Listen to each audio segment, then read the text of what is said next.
उन्हाळा म्हटलं की कैरीचे पदार्थ आपल्या सर्वांच्याच घरी बनले जातात. त्यातलाच एक म्हणजे हा कैरीचा गुळंबा किंवा कैरीचा मुरंबा. तर अगदी झटपट आणि पौष्टिकरित्या हा गुळंबा कसा बनवायचा ते आज आपण पाहणार आहोत. त्यामुळे व्हिडिओ शेवटपर्यंत नक्की पहा. नमस्कार, भाग्यश्रीज कुकिंग चॅनलमध्ये आपल्या सर्वांचे खूप खूप स्वागत आहे. चला तर मग वेळ न घालवता रेसिपीला सुरुवात करूयात. तर हा गुळांबा बनवण्यासाठी इथे मी 2 कैरी स्वच्छ अशा धुवून पुसून घेतलेल्या आहेत. तर या तोतापुरी कैरी मी इथे वापरलेल्या आहेत. तर मार्केटमध्ये या कैरी सहजरित्या मिळून जातात. तुम्ही दुसरी कैरी वापरली तरी चालेल. तर मी ते व्यवस्थित असं याचं साल काढून घेते. तर मी दोन्ही कैऱ्यांचं मस्त असं साल काढून घेतलेलं आहे. आता आपल्याला हे किसून घ्यायचं आहे. तर मी किसणीच्या साहाय्याने मस्त असे हे सर्व किसून घेते. इथे तुम्ही पाहू शकता दोन्ही कैऱ्या आपण मस्त अशा बारीक किसून घेतलेल्या आहेत. आता आपण पुढची प्रोसेस सुरू करूया. तर इथे मी कढई मंद आचेवरती ठेवलेली आहे गॅसवरती. त्यामध्ये जो किसलेला किस होता कैरीचा तो टाकून घेतलेला आहे.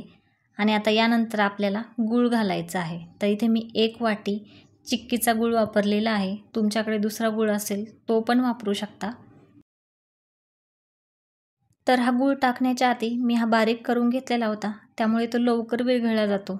जर मोठाला गूळ टाकला तर विरघळायला जास्त टाईम लागतो. इथे तुम्ही पाहू शकता आपलं गूळ विरघळायला लागलेला आहे.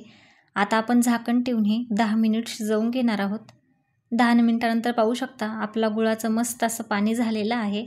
तो व्यवस्थित असा कैरीमध्ये एकजीव झालेला आहे. आता आपण हे व्यवस्थित असं चांगलं मिक्स करून घेत आहोत चमच्या साहाय्याने.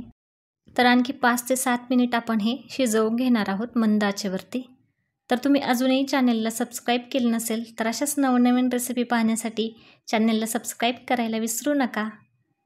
आता आपण यामध्ये विलायची पावडर टाकलेली आहे, त्यामुळे एकदम खमंग असा वास येतो. इथे तुम्ही पाहू शकता मस्त आपला हा झटपट बनणारा गुळांबा बनवून तयार आहे.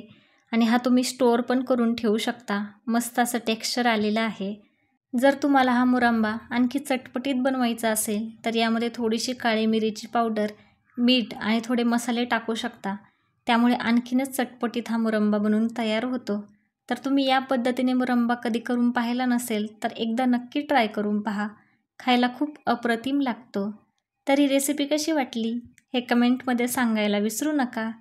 व्हिडिओ आवडला असेल तर व्हिडिओला लाईक करा, शेअर करा आणि अजूनही चॅनेलला सबस्क्राईब केलं नसेल तर अशाच नवनवीन रेसिपी पाहण्यासाठी चॅनेलला सबस्क्राईब करायला विसरू नका.